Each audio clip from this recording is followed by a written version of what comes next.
This week, historical novelist Michelle Cameron, author of Beyond the Ghetto Gates, talks about deciding what moment in history to write about. The thing about being a historical novelist is you need the history, but you need an engaging enough story to hold your reader. Welcome to Writers' Voices with Monica and Caroline, and I am your host, Monica Hadley.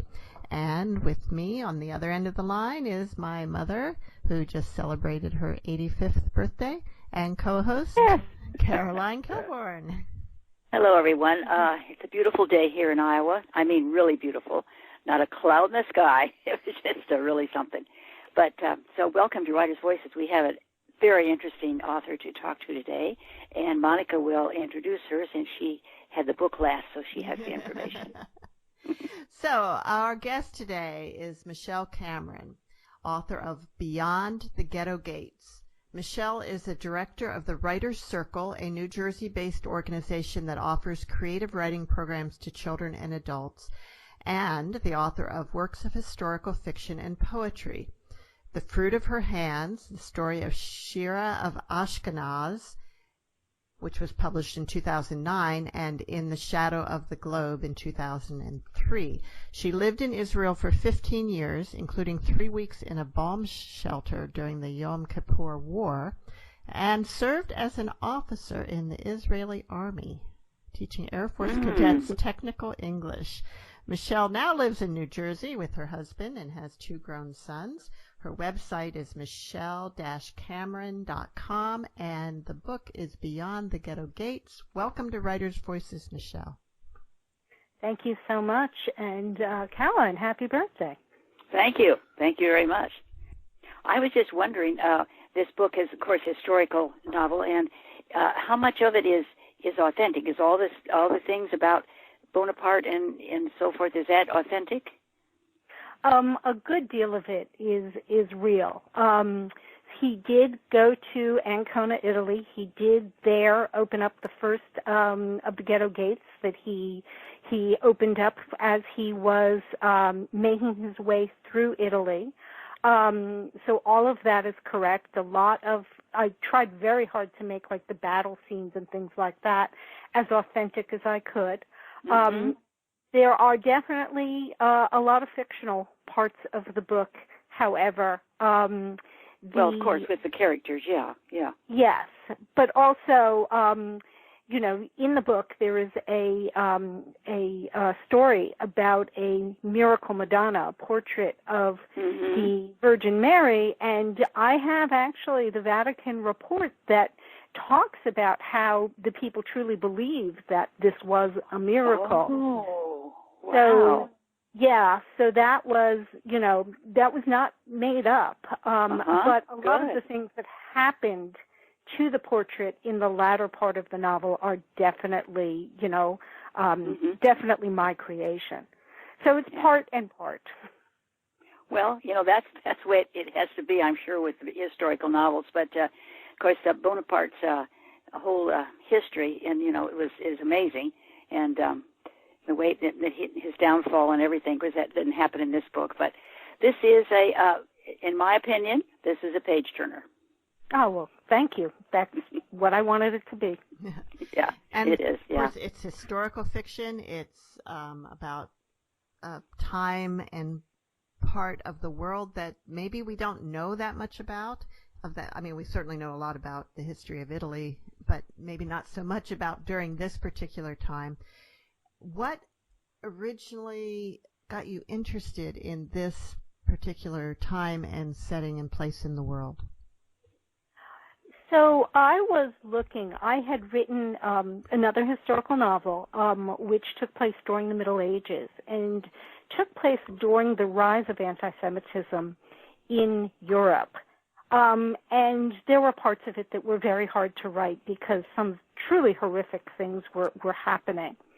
So I was looking for a happier point in time to write some additional Jewish historical fiction. And I was reading a nonfiction book called Emancipation by Michael Goldfarb, in which he describes Napoleon in Ancona and the whole scene. And I was like, oh, I also had no idea about this part of history before I read that.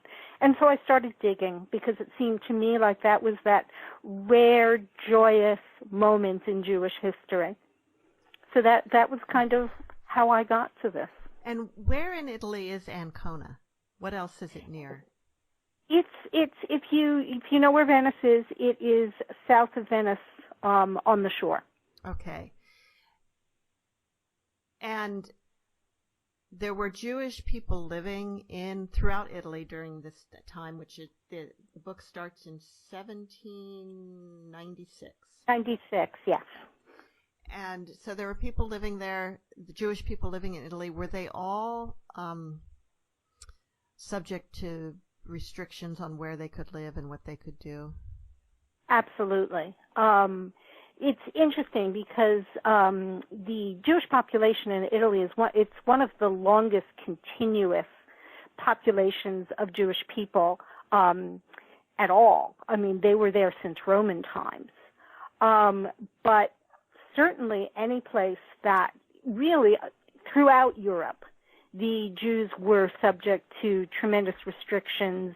A lot, in various places, they did have to identify themselves as Jews. Italy, of course, was the first to invent the whole concept of the ghetto in Venice. But the Jews of Ancona were definitely, they were there from a very long time ago, from I think the 1500s, and that was about when the Pope declared that they were going to have to live in the ghetto.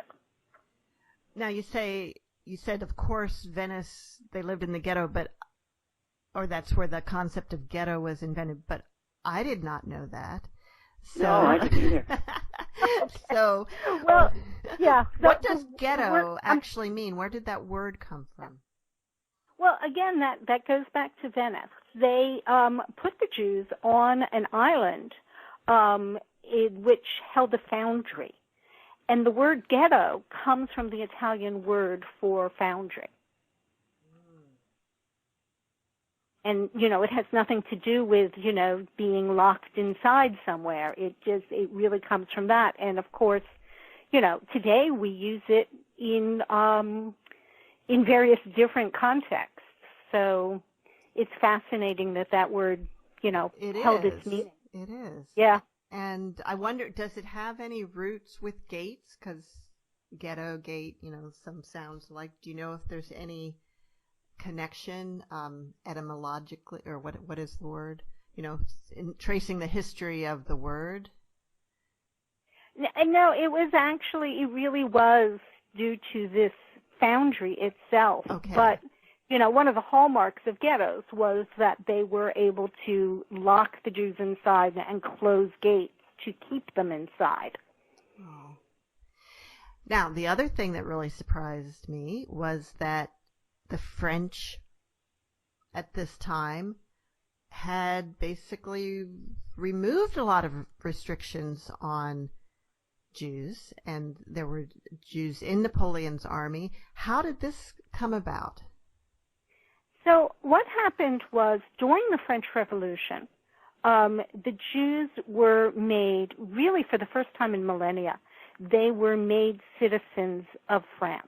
And, nowhere else in Europe did they have the rights and duties of citizenship. But because they were citizens, that meant that, their sons joined the army, which was highly unusual. And when Napoleon got to Italy, he saw it as sort of a extension of the French Revolution to emancipate the Jews. And so this is what he did. Does anyone really understand, why he was so open to Jews being equal citizens?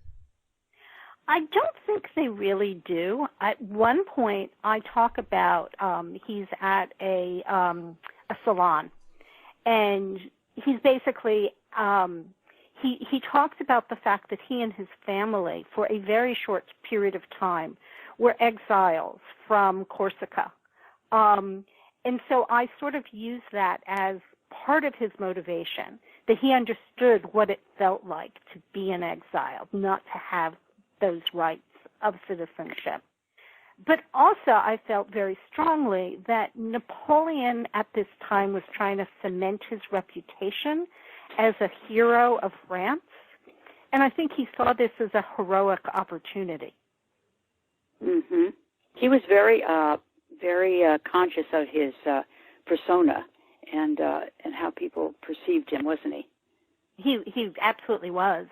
Yeah. I talk about 2 newspapers in the book. Those were real newspapers, the 2 military papers that he subsidized and produced, and he, in there, he really did paint himself as a hero. So, yeah, he was very, very cognizant of the fact that he wanted to present this persona to the French people. He saw his destiny, very clearly. Yeah, and of course he ended up in exile and so forth. But if he hadn't tried to invade Russia, he might have been able to stay on top. Yeah, no, that's right. And I find it's because so many people do know, the latter part of his history, obviously after he becomes emperor. But I find this early part of his history, to be fascinating. Yes. And how did you research that? There's so much in the book about sort of the campaign, him going that, and why he was invading Italy. And I understand that kind of that's where you started from in this whole thing, that you had perhaps another book in mind originally? I did have another book in mind. And I actually wrote an entire other book. I wrote the story of the Jews gaining citizenship during the French Revolution. And when I finished it and I looked at it and I said, there's just not enough story here. The thing about being a historical novelist is you need the history, but you need an engaging enough story to hold your reader. And when I was objective enough to look at it and say, yeah, okay, let's put that aside. What was interesting is that the two soldiers in the book, Daniel and Christoph, were 9-year-old boys in that previous novel. So I knew their backstories intimately when I came to write this book. But in terms of the research, I have obviously there are books out there that you can dive into, books about the battles, books about not just that, but the philosophy of the time, the social customs, the dress, all of that. So I definitely spent a lot of time researching the period.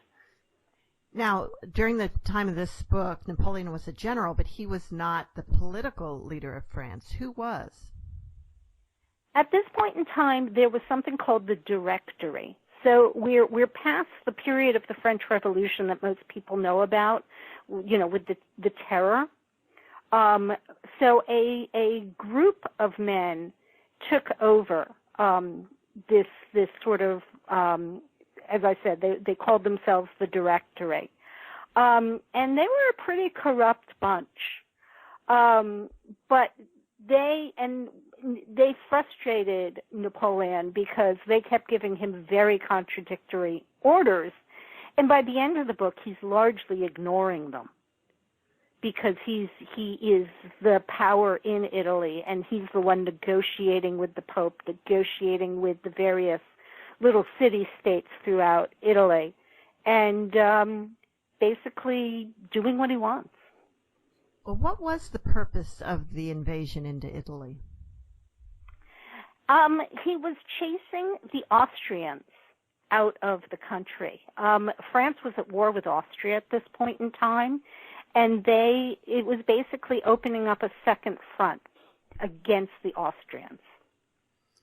So he was busy pushing them back out of Italy to Austria, and then the French on the other side were attacking Austria.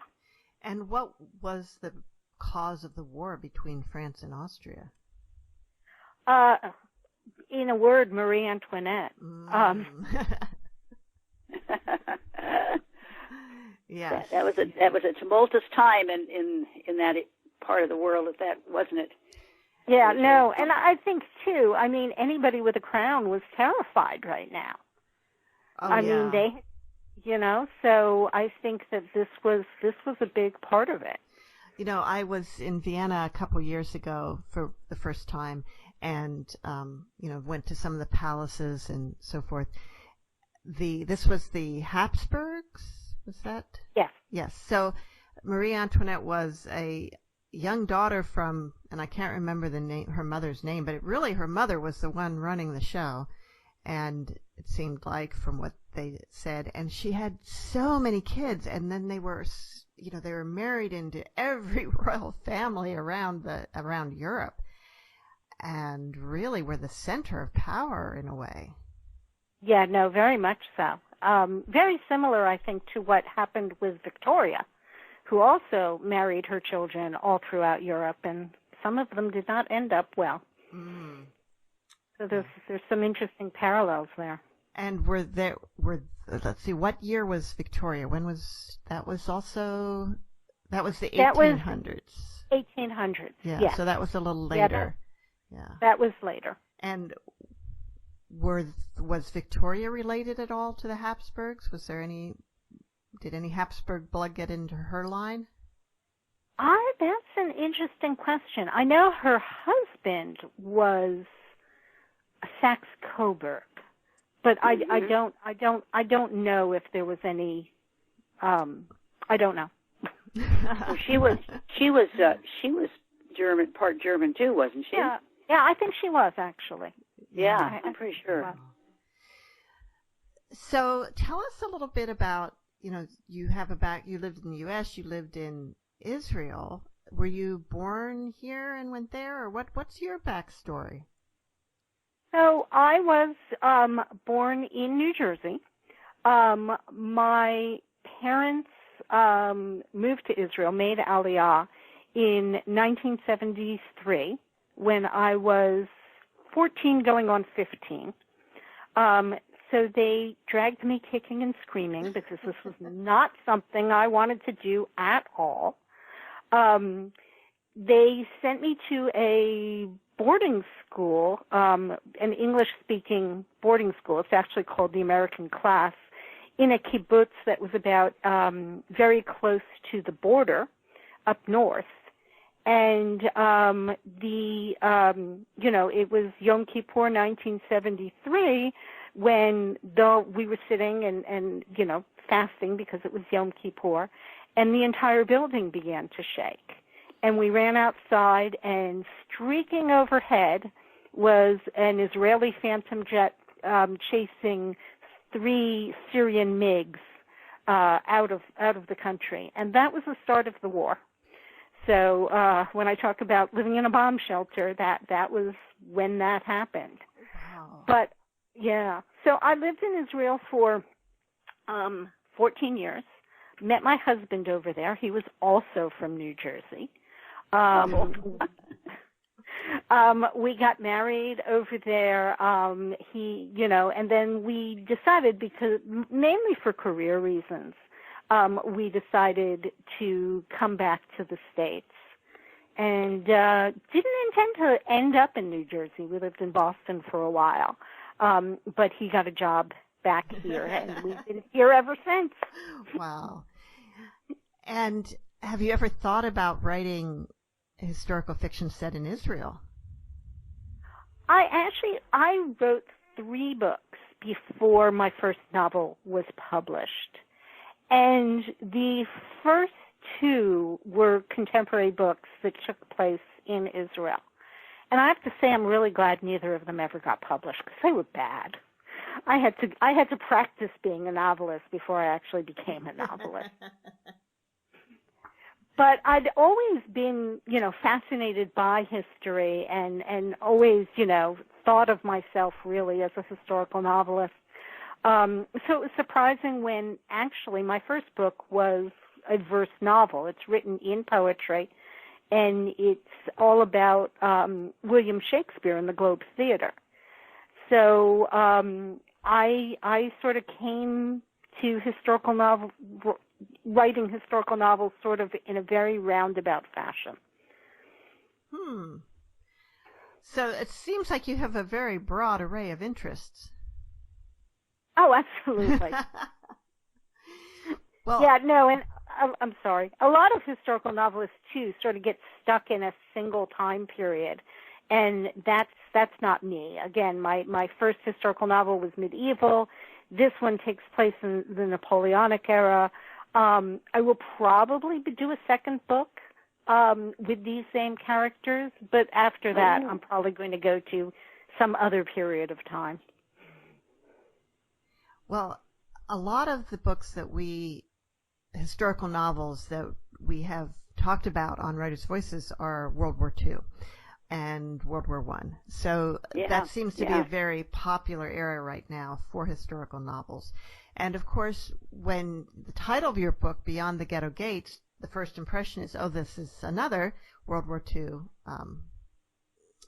his novel, but it's not, and so it's quite different actually. And like you said, it's maybe more of maybe not quite so much, although there's some bad things that happen, but maybe not so much sorrow and tragedy as World War II. Later, yeah. Yeah, no, I don't think I would be equipped. I lost half my family in the Holocaust.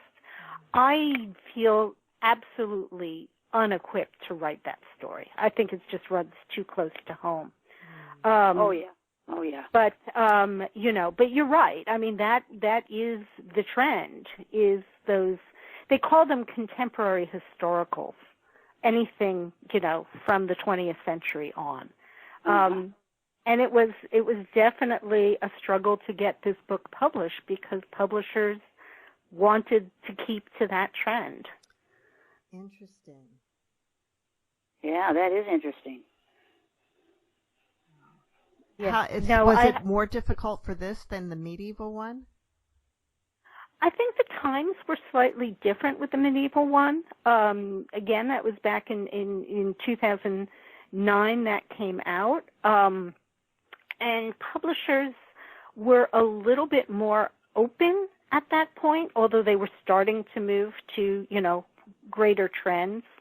But I think I hit that book got published during the 2009 recession. So that was a little bit troubling just because of that. But I felt very lucky to get published then, and with that kind of a book. Absolutely. You're listening to Writers' Voices with Monica and Caroline. Our guest today is Michelle Cameron, author of Beyond the Ghetto Gates. Michelle, would you like to read a little bit from the book? Sure, I'd be happy to. So I'm going to read a little bit from the second chapter. And what happened up until this point is that the main character, her name is Morel. She's extremely talented in mathematics. She's been working in her father's ketubah workshop. A ketubah is a Jewish marriage certificate, and they were beautifully illuminated. Ancona actually was the world center of ketubah making at this time.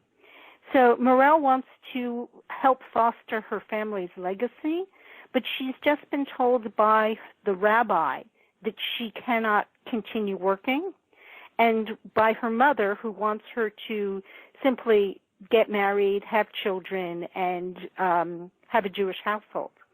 So we sort of meet up with Morel, who's just left the ketubah workshop, and she's pretty angry. Okay, so this is chapter 2. Tall buildings loomed on either side of the street. Morel was used to the narrow space, but today the air seemed more fetid than usual, the close-packed homes more menacing. The buildings, many built centuries before and precariously expanded upward, were crumbling at their foundations. Apartments exuded the smells of 100 cooking pots, paint curling under the sweat and filth of packed living.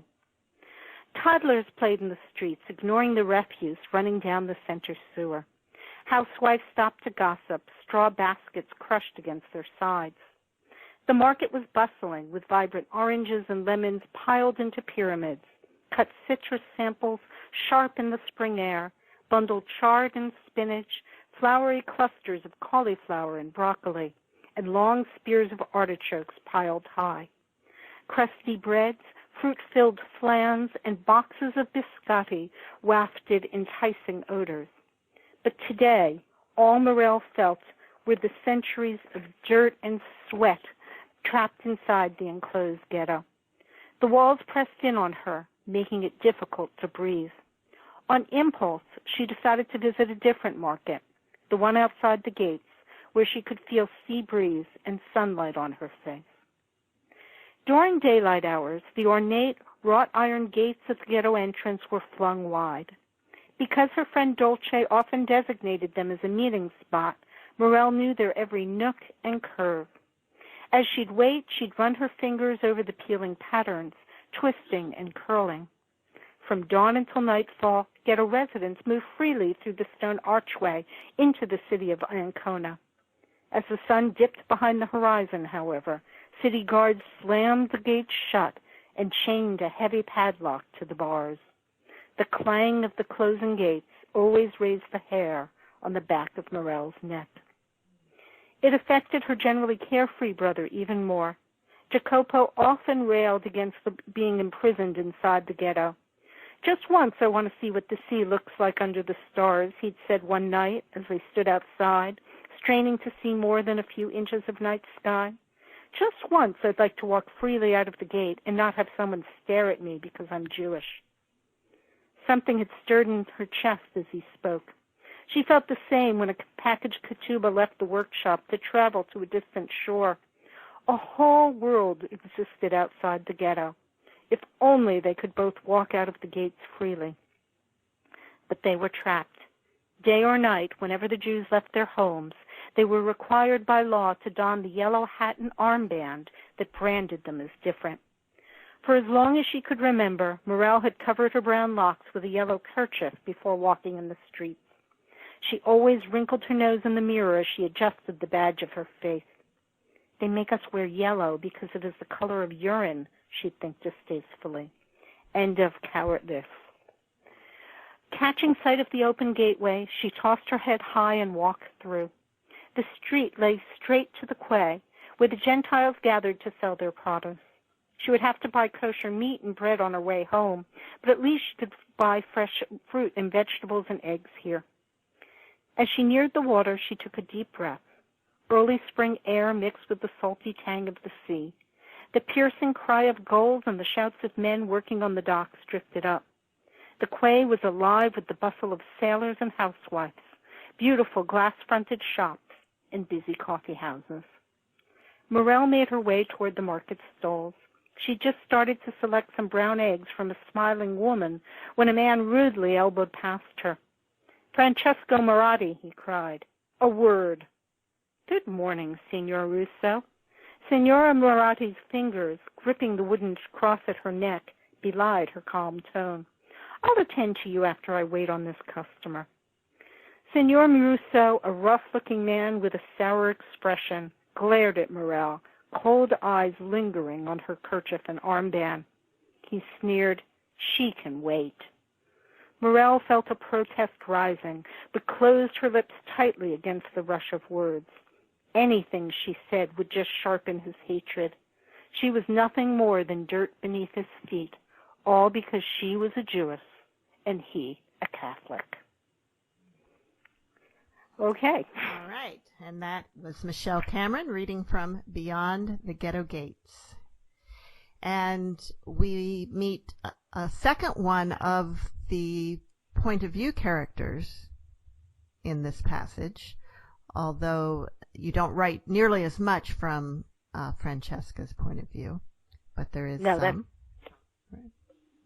Yes, absolutely. I found Francesca a fascinating character to write. Yes. Because she she's so pious, and she is tied to this horribly abusive husband, and there's no escape. Certainly not, a Catholic woman at that point in time. And then your third main point of view character is Daniel. You want to tell us a little bit about him? So Daniel is a Jewish soldier in Napoleon's army of Italy. He comes from a background working at a print shop. He apprenticed there at around the age of 9. And he basically joined the army because he was bored, but also because, he wanted something more for himself, which is one of those themes sort of running through the novel. And someone once described him, and I really like this, someone once described him as the conscience of the book. Mm-hmm. And I really like that because he's a very pragmatic character. He understands that he's had to assimilate a little bit. He can't keep kosher. He's clean-shaven, which was very unlike observant Jews. All of this is necessary to be part of the army, but he does keep the conventions that he can. And, again, one of my themes is the question of assimilation. And as a secular American Jew, it's something I experience myself, How do you fit in and how do you maintain religious traditions? And there's a tug of war there. And so Daniel sort of embodies that. He also, he and Francesca have a very interesting relationship because Francesca has been brought up to truly despise and be suspicious of all Jews. And by getting to know Daniel, she starts to question those beliefs. And did you mention how the relationship between Daniel and Morel? So, yes. So they are distant third cousins, which I have to emphasize. That's right. That's right. Although I have to say, people have asked me, how can cousins fall in love? And then I have to point to Jane Austen, where cousins got married all the time in this period of time. Yeah, that's right. Well, certainly among the royal family, it was quite common. The royal families of Europe, it was very common. Absolutely. So Daniel... Wasn't Victoria's husband a distant cousin? Yes. Yeah. He absolutely was. Yeah. Absolutely was. So Daniel is attracted to Morel, but Morel falls in love with his best friend, Christoph, who happens to be a Catholic. And Morel is actually, her mother wants her to get married to her best friend's father. Yeah. It's a very complicated sort of triangle.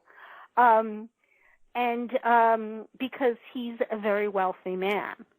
And again, I have to say, as much as we would say, oh my God, who would marry, your best friend's father? Again, it was a very common thing in this period for older men to want to marry younger girls because they didn't have a male heir. And so, so he definitely wanted that male heir. Mm-hmm. So so there's a lot going on romantically. Yeah, there is, yeah, which makes it very interesting. I'm always curious about why an author chooses how many point of view characters, how they make that choice, and not so much which ones they are. That's usually pretty obvious from the story, but why choose to do it from multiple points of view rather than staying with one. Does it make it easier? Yeah. Does it make it harder?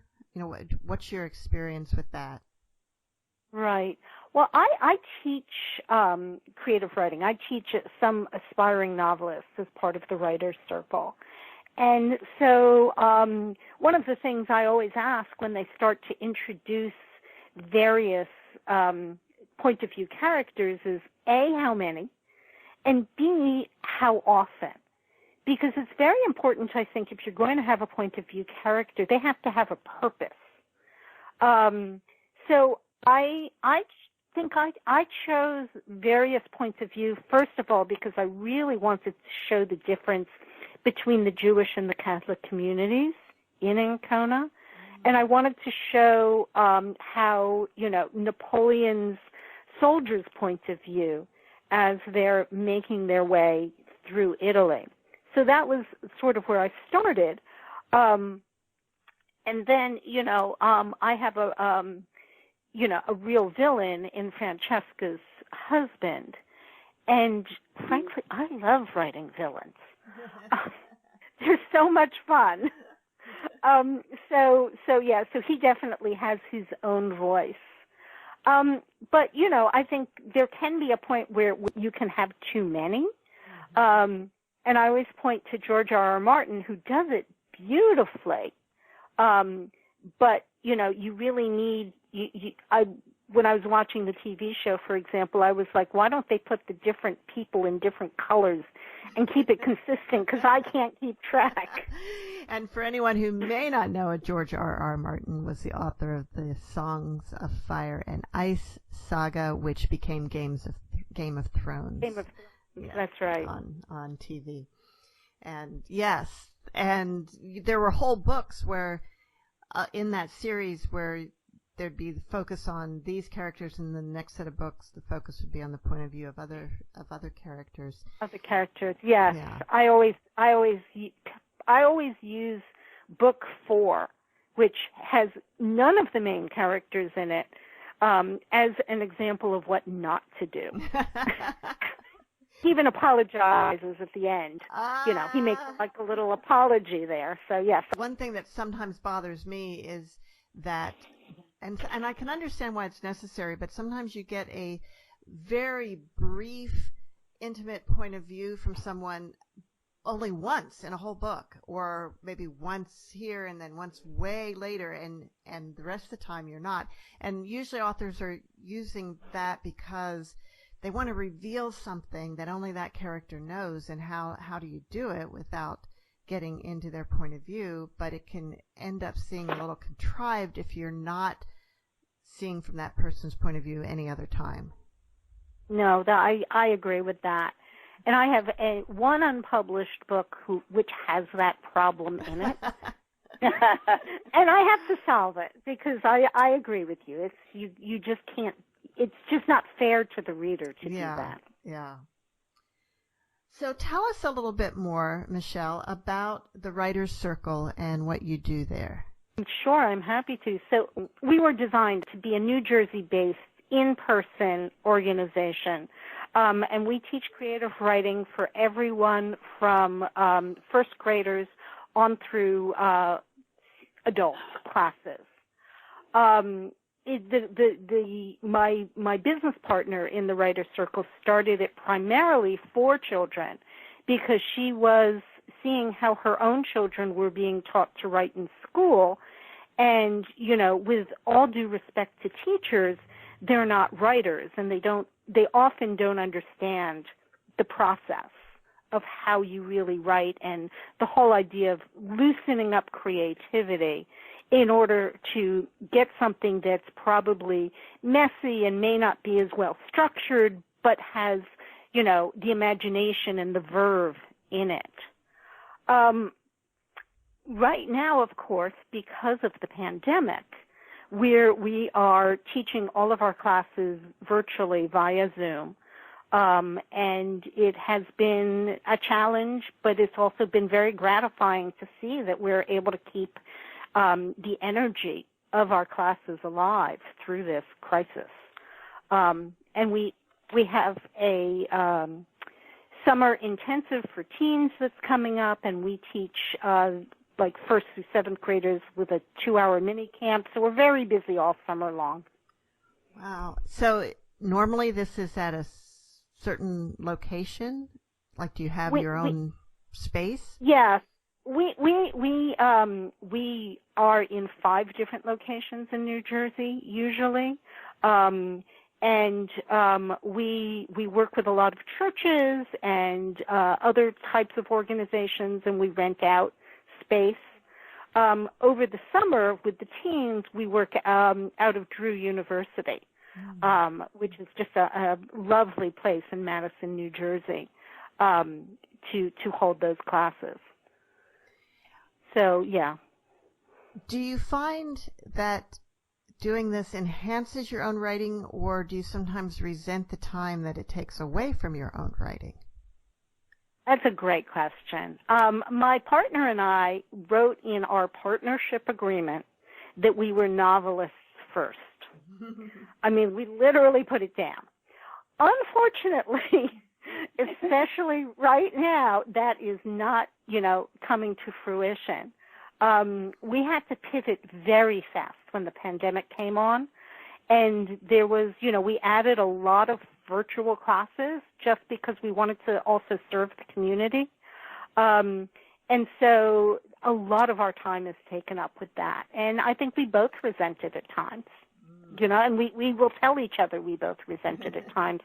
It's one of the reasons we're able to, I've been a partner of this with Judith for almost 10 years. So I think it's one of the ways we keep our partnership alive is we'll say, I'm not getting my writing done. Oh, well, now with this virtual reality, do you have students from outside your local communities? We do, and it's been really fun.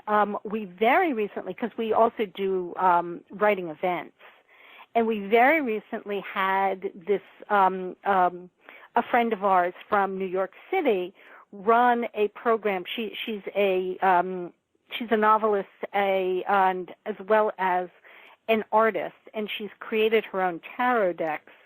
And she did a whole a program on tarot for creativity. And we had people from California, and, we've had people from England join our classes. So, yeah, it's actually, in a lot of ways, expanded our reach. So if a listener wanted to check you out, where would they find the information?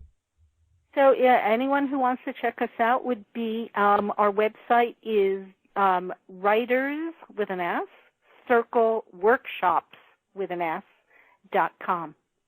All right. It's interesting you said your friend that you did a program on tarot for creativity. We did an interview with an author who wrote a book about runes as a means of inspiring creativity. That's so cool. Yeah. Yeah, no, that's great. Awesome. Yeah.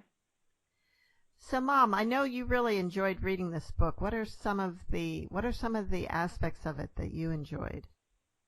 Well, the different characters, and there was this this organization of Catholics that were attacking the Jews in this small town, and that the villain was part of that, and I found that, of course, disturbing, but I'm being Catholic, but I'm sure that there was a lot of stuff going on, but see, what I do is I write down, as the characters present themselves, I write down their name and a little bit about them as I go along, because because when you're reading a book about people in foreign land, the names are different, and some of them are not easy to remember. So this way I can go back and say, oh yeah, I know who that is, and so forth. No, I did enjoy this, and I enjoyed it because of the history and learning a little bit about Bonaparte and his character. I never had known too much about his personality. And how did you research that? Well, again, there's a lot of nonfiction works about Napoleon. Bourrion, his secretary, who I mentioned, published his memoirs. But I owe a lot to actually a book I read when I was about 14, which was called Desiree. This is about Desiree Clary, who was Napoleon's first love, and then eventually she married General Bernadotte, who became King of Sweden. So she became the Queen of Sweden. True story. Fascinating story. There's a book there. And it's a marvelous book. I think I've read it to death because I'm a great rereader, and so I come back to that book every few years. But I think that I modeled my Napoleon after that Napoleon in terms of his personality and his, his impatience and his feeling of destiny. I borrowed a lot from that book. So yeah, but there's a lot of information that you can find. I mean, I don't think I exhausted all of the books that have been written about. I know I haven't exhausted all of the books that they've written about Napoleon. There's a lot out there. Now, Michelle, of course, anti-Semitism is a major kind of theme of this book, and I think your earlier historical novel as well.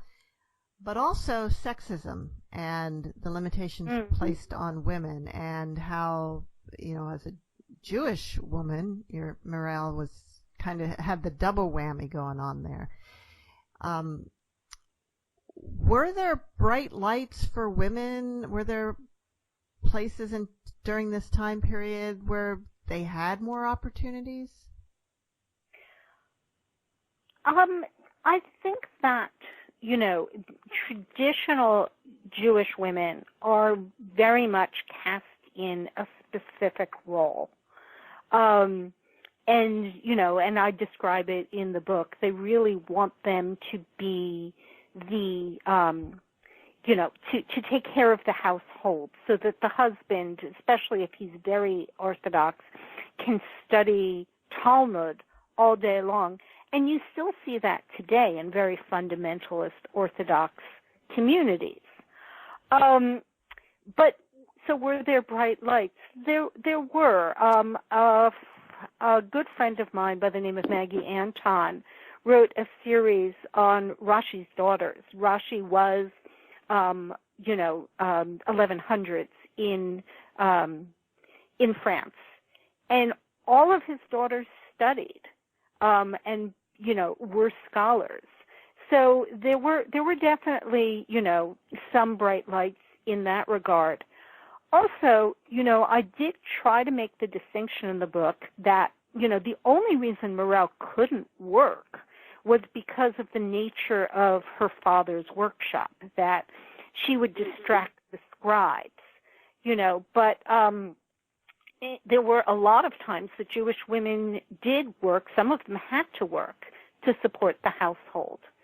So she just had the bad luck to work in at a place where she really shouldn't have been permitted to be there, at least according to the rabbi. Of course, the most famous, or maybe one of the most well-known stories about a Jewish woman trying to break with tradition is Yentl. Yes. Yes. And in that case, the female character not only wanted to break with tradition, she wanted to study Talmud and dressed up like a boy so she could. Yeah, that's right. Do you think things like that really happened? I mean, so in my previous book, The Fruit of Her Hands, my heroine, Shira, also wanted to study. So it's a recurrent theme, I think, among Jewish novelists. Yeah. She did not dress up as a boy, but she was able to help her husband, and she was able to educate her daughters. So, I do feel because there's such a tremendous amount of respect put on the whole idea of study in Jewish tradition, it doesn't surprise me at all that there's so much written about women who did want to do that, if you see what I'm saying. Mm-hmm. Because it is sort of even in Fiddler on the Roof, the thing that Tevye wanted the most with his money, if you remember, if I were a rich man, the thing he wanted the most with it was to have time to study Talmud. Mm-hmm. So it's very deeply ingrained that this is what you want to do. With Morel, however, I gave her a different passion. I had her being very, very skilled in numbers and mathematics and business. And business. And my business partner laughs at me because I'm horrible with numbers. I'm terrible with dates. But I have a son who's a mathematician. And so I modeled that part of the passion, on him rather than, on me. So, yeah. Well, one reason I enjoyed reading this book now, I think, is because it distracted me from the fact that I am sequestered. Yes. And have been for quite a while. Because I realized, that there have been things happening in the world for centuries to people. And it isn't just us, now. And so that's one reason why I say it was a page-turner, because it was an interesting book. It really was. The characters, all of the characters have their own what I want to say. They know where they want to go. Okay, they know where they want to go. Their own agenda. Yeah, that's it. Their own agenda, and that makes for an interesting story. It really does. Well, no, yeah. I'm just wondering, back to the history of it, how long were the Jews? I mean, the Jews were freed from the ghettos in a sense by Napoleon coming through. Did that last? It did not. Unfortunately, what happened was, Napoleon was defeated. The Congress of Vienna convened in 1815, and they did their best to put all of Europe back to where it was before the French Revolution. And the Pope took control of Ancona again. And so the Jews actually returned to the ghetto after that. And weren't, the final ghetto gates in Italy came down actually in 1870. So when I say it's a very short, joyous moment, it's a very short, joyous moment.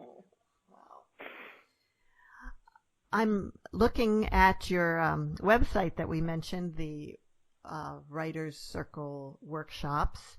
And and just as a reminder, if you're just tuning in or forgotten, we're talking to Michelle Cameron, author of Beyond the Ghetto Gates. Anyway, I find it really interesting. You have a wide array of various events and workshops. Some of them are one-day, Saturday workshops for the summer. There's some that are weekly classes that go on for, 8 weeks or something like that? In the summer, it's 6. All our other sessions are usually around 10, 11. Okay, great. And you have, like you said, children, workshops for children, some for teens. This must keep you really busy. It really does. And, again, my Judith Lindbergh, who's my business partner, and I sometimes look at each other and say, what have we done? And, you do have some that are taking place in person. There's one out in the woods. Yes, right? Yes. Judy is right. That is going to be fascinating because of the way she's got that one planned. She's going to make that a silent walk through the woods and is going to do all of the interaction through texting. So no one's going to talk. Oh, very interesting. And so, and she'll stop at moments and have them do some writing, and then they'll keep going through the woods. And I think it's very Judith. This is very much, the type of things that she loves doing. But I think all the rest of our classes actually are going to be virtual through the summer. So you're teaching novel writing Tuesdays and Wednesdays in July and August. You're teaching, let's see, are there any others that have your name on them here? I teach a class in the summer called Spark Your Creativity, where we use poetry and music and images, just to help free people up to write. So that's one I do lead. And then I also teach in our summer intensive with the teens. Oh, cool. Wow. So, yeah. So what are you working on next for yourself? So as I said, I'm going to continue this saga because what Napoleon does next is, again, something a lot of people don't know a lot about. He is charged with somehow attacking the British. But he's not going to take – he contemplates it for like 2 minutes. He sort of goes out to the coast and he looks and he says, I'm not going to go to England. So what he does instead is he takes a whole exposition to Egypt, to Israel, where he's actually defeated an Akka. And unlike most of my historical fiction, which I haven't been able to research, we took the family on a trip to Israel, so I actually got to walk the ramparts and see the cannon from the Napoleonic period in Akko. But it's also a timely book in that there was a tremendous amount of plague among his soldiers. So that's definitely going to play a part now that I understand what plague is like. Yeah. So yes, but Daniel and Christoph will be part of that. Daniel's going to keep his promise to Morel and write to her, so we will still see Morel in the next book. And so that's what I'm working on. Oh. And do you have a publisher lined up for that, or do you have to do that after the fact? I will probably go back to She Writes Press with that one, which, is hopefully if this one succeeds the way I hope it will, they'll be happy to work with me again. But we'll see. We'll see. And we've had authors from She Writes Press on before, but can you tell us a little bit about how they work? Sure. Yeah, no, it's a different model than mainstream publishing in that it's called hybrid publishing. And it's not self-publishing, and I always want to emphasize that. What it is that She Writes has very careful, screening in terms of taking on works of quality. They have a great editorial staff. They have a fantastic design staff. There's a big difference in designing this cover versus my Simon & Schuster cover because I was given a voice here.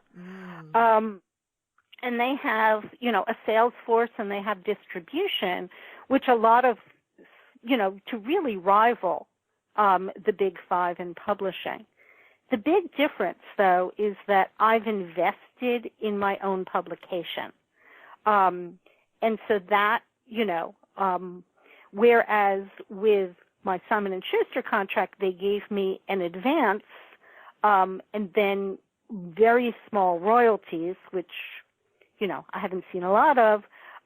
Here, I've invested up front, but I'm going to get a lot more on the back end when I sell books.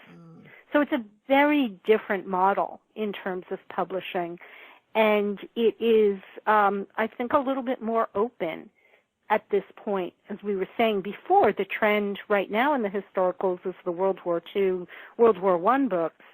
They don't have those sort of blinders on when it comes to selecting their books, which is something that I really needed at this point. And looking at their website, they've got the covers are all beautiful. They're beautiful books. The Laundress was the other one that we did with them recently.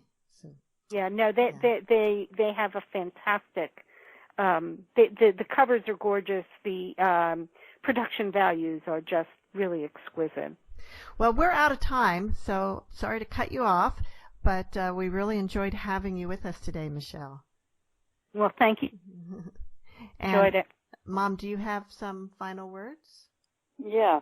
As I told you, this was a nice diversion from the difficulties of today, but we're all in the middle of a difficult place right now. All through history, there have been situations that affect people worldwide. So join in faith with the many that say, this too shall pass. This too shall pass. Thank you, Mom. Thank you, Michelle. And see you all next week on Writers' Voices. Okay, thank Bye you. now. Bye-bye.